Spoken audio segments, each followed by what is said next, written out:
राज्यात एका जारी केलेला आहे कशा पद्धतीनं बघता येतो मोबाईल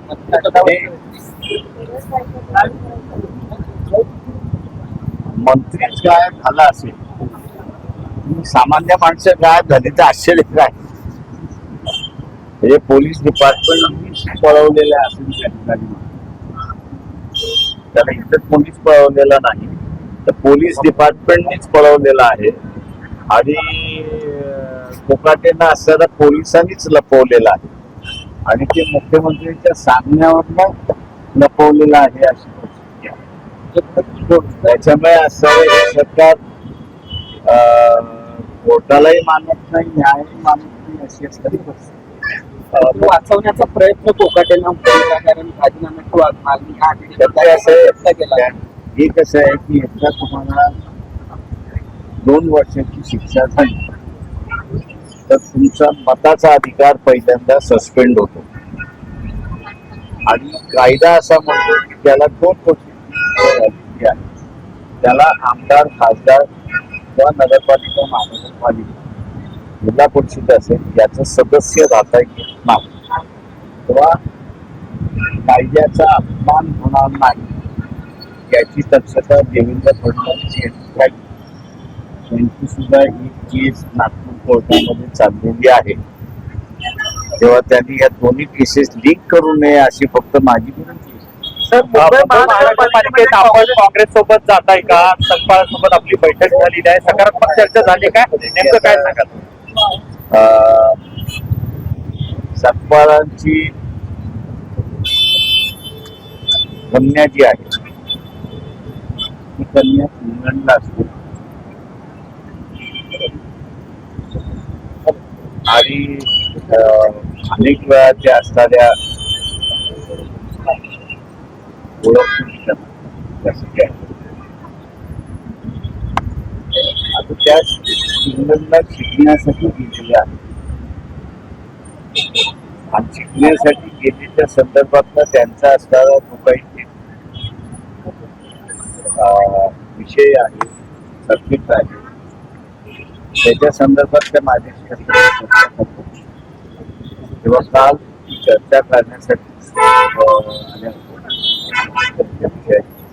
चर्चा झाली आहे. माझं मीडियाला असणारं आव्हान आहे, काही गोष्टी या स्पेक्युलेशनच्या बाहेर ठेवल्या तर अधिक चांगल्या असं मी त्या ठिकाणी मानतो. तेव्हा ही गोष्ट सुद्धा त्या सुद्धा विद्यार्थी आहेत इंग्लंडमध्ये ते असताना जाणार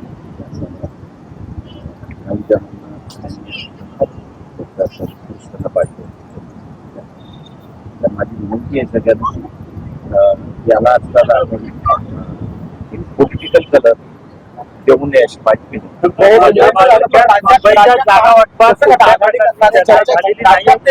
राज्यात काय सूत्र असणार आहे तुमचं? राज्यात आघाडी करणारे, नाही करणारे, कुणासोबत जाणारे, काय तुमचा फॉरवर्ड आहे? मी आता नगरपालिकेमध्ये जी ते आपल्याला सांगतो. नगरपालिकेमध्ये आमची असणारी युती काही ठिकाणी राष्ट्रवादी बरोबर झाली, आमची असणारी युती काही ठिकाणी एकनाथ शिंदे बरोबर झाली, इंटरनल अंडरस्टँडिंग काही ठिकाणी अजित पवारांबरोबर त्या ठिकाणी झाली आणि काँग्रेस बरोबर सुद्धा झाली. नगरपालिकेच्या निवडणुका झालेल्या आहेत.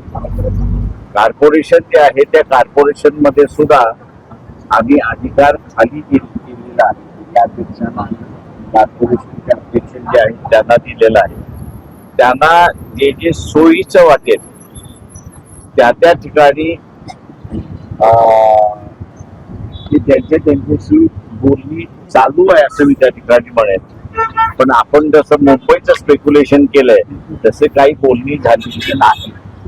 तशी काही बोलणी करण्याची शक्यता वाटते का? कारण आपण होऊ शकतो का? काँग्रेस त्या ठिकाणी एकटेच लढतायत, त्यांच्यासोबत तुम्ही जाऊन काहीतरी शिवसेना आणि मनसे त्या ठिकाणी एकत्र जात आहेत. शिवसेना आणि मनसेच्या ठिकाणी एकत्र जातात आहे. शिवसेनेने असणारा आपला दायरा जो आहे तो अत्यंत कमी करून घेतलेला आहे. आणि तो म्हणजे की मनसेला घेतल्यामुळे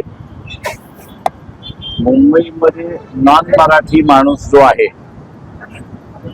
तो काही मनसेकडे वळत नाही, म्हणजे मनसेमुळेच सेनेकडे वळत नाही अशी असणारी परिस्थिती आहे. दुसरं जे आहे ते म्हणजे सेनेबरोबर कोकणातला कुणबी हा मोठ्या प्रमाणात होता.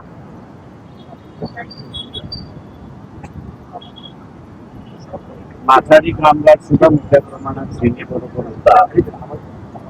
माथाडी कामगार अजून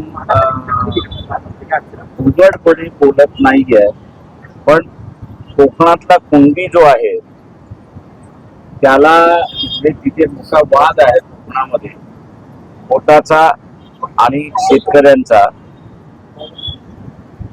तेव्हा शासनाने ज्या काही जमिनी अधिग्रहण केल्या, या सगळ्या अधिग्रहण केलेल्या जमिनींचा मोबदला जो आहे तो भूताला मिळाला, पण तिथल्या असणाऱ्या भारताला मिळाला नाही. ते जमिनीचे धारक जे आहेत त्यांना मिळालेला नाही. आणि सेनेने या सगळ्या कुणबी समाजासाठी काहीही केलेलं नाही. आणि त्याच्यामुळे कुणबी हा सुद्धा मोठ्या प्रमाणात शिवसेनेवरती नाराज आहे असं मी त्या ठिकाणी मानतोय. हा जो नॉन महाराष्ट्रीयन जो आहे तो इतर राज्यातून आलेला हा वंचितकडे मोठ्या प्रमाणात वळालेला आहे. त्याच्यामुळे असणारा मुंबईमधली आजची स्थिती आमची चांगली आहे असं मी त्या ठिकाणी मानतो. पण आपण काँग्रेस सोबत जाणार आहे की नाही या संदर्भात मात्र आपण स्पष्ट भूमिका मांडताना दिसत नाहीये. काही चर्चा होणार आहे किंवा नाही आपली शेअरिंग जास्त त्याच्यामध्ये असणारं आहे की मुंबई कमिटी आमची जी आहे ते अधिकार आम्ही मुंबई कमिटीला दिलेले आहेत. तेव्हा मुंबई कमिटी जो निर्णय घेईल त्या निर्णयाच्या पाठीमागे पक्ष राहील. काँग्रेसकडून तसा काही प्रस्ताव काँग्रेसकडून तसा काही प्रस्ताव आलेला आहे का? ते मला तर बीजेपी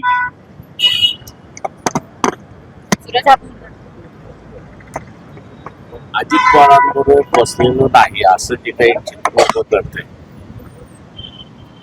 त्याच्यामधून मुंबईतला जो एकनाथ शिंदेचा जो ग्रुप आहे जे काही मला मुंबई कमिटीकडून असताना माहिती मिळालेली आहे तर त्यांनी असताना त्यांना निरोप केलेला आहे की तुम्ही काही करू नका, जरा थांबा. त्याच्यामुळे असताना मुंबईकरांना विचारलं तुम्ही काय करणार, ते म्हटलं आम्ही अजून एक 4-5 दिवस थांबणार आहोत. त्याच्यामुळे आत्ताच्या याच्यामध्ये परिस्थिती फार फ्लुइड आहे असं मी म्हणेन. ठामपणे काहीच सांगता येत नाही. थोडक्यात सगळ्या पक्षांना चर्चेची दारं तुम्ही रिकामं ठेवलेले आम्ही सरळ म्हटलेलं आहे की मागच्या वेळेस नगरपालिकेमध्ये बीजेपी सोडून उरलेल्या सगळ्यांबरोबर आम्ही बसलोच आहोत. त्याच्यामुळे या कॉर्पोरेशन 29 कॉर्पोरेशन जे आहेत ते 29 कॉर्पोरेशन मध्ये तेच होणार आहे. शेअरिंगची डिमांड किती असणार आहे? ते खालच्या सभा ते आम्ही काहीच डिक्टेट करत अनेक निवडणुका होतात, मुंबईसारखी निवडणूक खूप महत्वाची आहे. असं असताना काहीतरी तुमचं व्यूहरचना ठरली असेल, काहीतरी ठरलं असेल ना? म्हणून मी तुम्हाला सगळं सांगितलं. आता तुमच्या पुढे लपवलेलं नाही. असणारे एकनाथ शिंदे जो काही त्यांची जी मुंबईतली कमिटी आहे त्या कमिटीतला आलेला मेसेज मी आपल्याला असताना कम्युनिकेट केला की त्यांनी असं तुम्ही काही करू नका, बार्गेनिंग पॉवर वाढवण्याचा प्रयत्न सुरू आहे असं म्हणायचं. बार्गेनिंग कसली म्हणजे शिंदे साहेब आमच्याशी चर्चा करतात, म्हणजे काँग्रेसवाल्यांनी थोडस जागा वाटपात विचार केला तर मग आम्ही त्यांचा विचार करू. शेवटी असे 229 नगरपालिकेच्या अध्यक्षांच्या निवडणुका झाल्या. काँग्रेसचे उमेदवार किती होते? 50% सुद्धा नव्हते. कुठल्याही पक्षाबद्दल आपण बोलू नाही, परंतु असं तिथे एकेकाळी काँग्रेस फार स्ट्रॉंग होती हे मान्य आहे. पण आज ते राहिलेच नाही. त्याच्यामुळे असं झालं भाजपकडून इतर पक्षाचे नाही. भाजपकडून इतर पक्षांची युती करण्यात तयार आहे असं अंकुश हो, आमचं असताना आम्ही तेच केलेलं आहे की भाजप सोडून उरलेल्या पक्षांबरोबर आम्ही समझोता करायला तयार आहोत. पृथ्वीराज चव्हाणांच्या पण याच दिवशी भारतीय सैन्य हरलं होतं असं पृथ्वीराज चव्हाण म्हणालेले आहे. एका मुख्यमंत्र्यांना अशा पद्धतीचं सिंदूरच्या नंतर तो सिंदूरचं आहे ते सिंधूर पहिले ते आज सांगितलं की बाबा पहिले 2 दिवस आमचे अत्यंत कठीण गेले त्या ह्याच्यामध्ये, पण 2 दिवसानंतर आम्ही असं सगळ्या परिस्थितीवरती ताबा मिळवला. असं म्हणणं तुम्ही सगळेजण जे आहात ते पॉलिटिकल पत्रकार आहात असं मला वाटलंच नाही. जे मुंबईतले असेल, दिल्लीतले असेल, त्याचं कारण असं आहे की मध्यंतरी आर्मी चीफ यांनी एका युनिव्हर्सिटीमध्ये असताना भाषण करत असताना त्यांनी असं सांगितलं की चायना इज आवर एनिमी.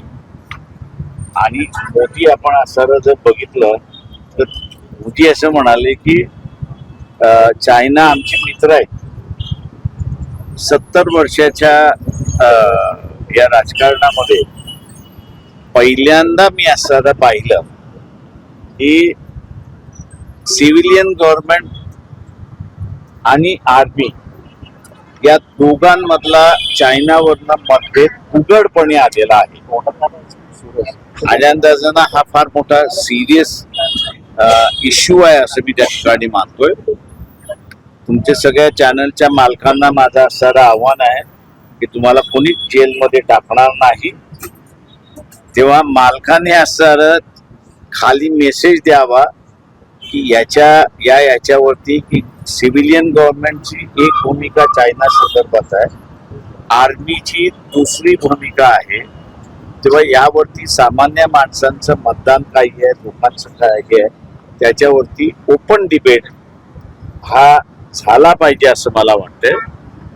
त्याला जेणेकरून सामान्य माणसाला सुद्धा ज्याला आपल्याला म्हणता येईल की काही गोष्टी आधी बोलू शकत नाही.